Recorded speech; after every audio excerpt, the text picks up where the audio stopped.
Today is June the 4th. Who are we? And what should we do to follow Jesus? Let's find out together as we study the structure of Mark, chapters 9 to 16.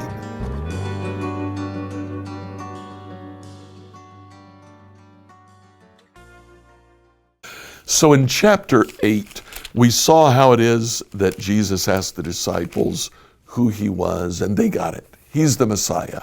He is the Son of God. Immediately then, the teaching of the book of Mark begins to change. Jesus now begins to tell them, this is what you are supposed to do. And he does that right away in verse 34, that he called the crowd to join his disciples. He said, if any of you wants to be my follower, you must turn from your selfish ways. Other translations say you must deny yourself. You must take up your cross and you must follow me. Three things that Jesus says that we need to do to be a disciple. First of all, we need to follow him. Secondly, we need to take up our cross. Thirdly, we need to deny ourselves. Let's look at each one. Jesus answers each one of those, but not in order. He starts by talking about following him. In chapter 9, Jesus takes Peter, James, and John up onto a mountain. There he's transfigured. During the middle of the transfiguration, the voice of God comes from a crowd and says, this is my son.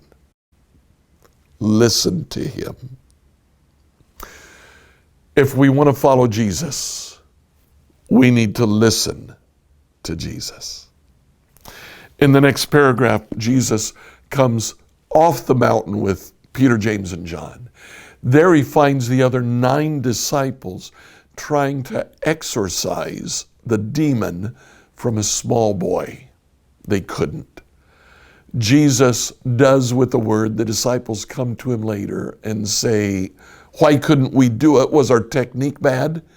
Jesus said it wasn't a matter of technique. This kind only comes out by prayer. That's chapter 9, verse 29. To be a disciple, we have to connect with God through prayer. A few paragraphs later in chapter 10, verse 14, parents are trying to bring children to be with Jesus. The disciples push them away. Jesus says, what are you doing? They want to be with me. If you want to be a part of God's kingdom, you have to become like this child. If you want to be a part of God's kingdom, we need to want to be with Jesus.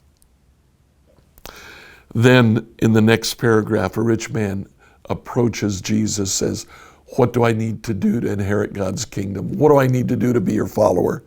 Jesus answers him in verse 21. Go and sell all your possessions, give the money to the poor, and you'll have treasure in heaven. Then come and follow me. He says to the rich young man, you can't have anything else but me in your life. Leave everything else.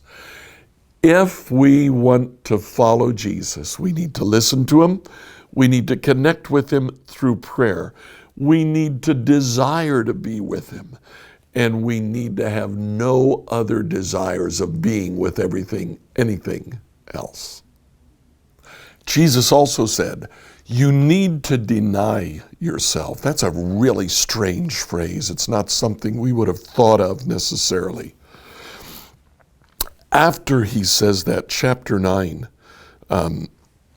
verse 37, the disciples had been on the road arguing about which one of them was the greatest. When Jesus found out about it, he found a child, he put the child in the middle of him, and he said, if you welcome a little child like this on my behalf, you welcome me and the Father who sent me. Become like a child. The child had no status, had no power, had no authority. Jesus said, Be like the child to follow me. Deny yourself. Immediately after that, the disciples said, we saw a man that was doing miracles in your name, casting out demons in your name. We told him to stop because he wasn't one of us. Jesus said, you fools. If someone is speaking and doing miracles in my names, he's a follower of me. Get used to the idea that there are others out there who are following me. And immediately he goes into this teaching in which he says, if your right hand sins, cut it off. Deny yourself. If your eye sins, pluck it out. Deny yourself. The things that might bring you pleasure, but they're not pleasing to God, we are to deny ourselves of those things.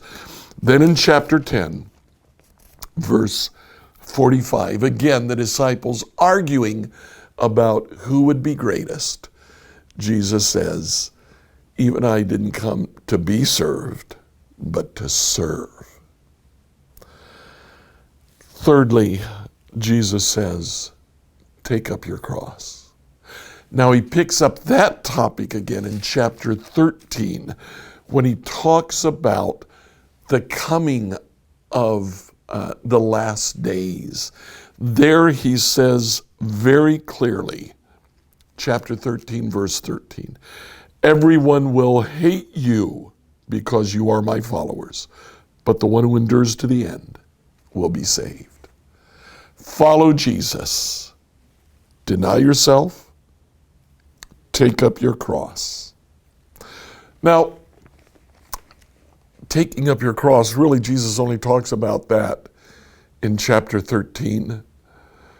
And they don't really get it because they desert. They all run away. But in the book of Acts, they get it. They endure, they stand true. They finally figured it out. We're disciples. We are to live for others. We deny ourselves. We look instead at the good of others. We are to live for Jesus. We follow him, just like Mark said. And we are to live like we have something worth dying for. We're to take up our cross. How do you live today? Do you live for Jesus? Do you live for others? Do you live a life like it's worth dying for? That is our call as disciples. Like, follow, and subscribe on whatever platform you've listened to this devotional on. Send your questions to us at questions@becomehope.com. On Sunday, we'll talk about unity.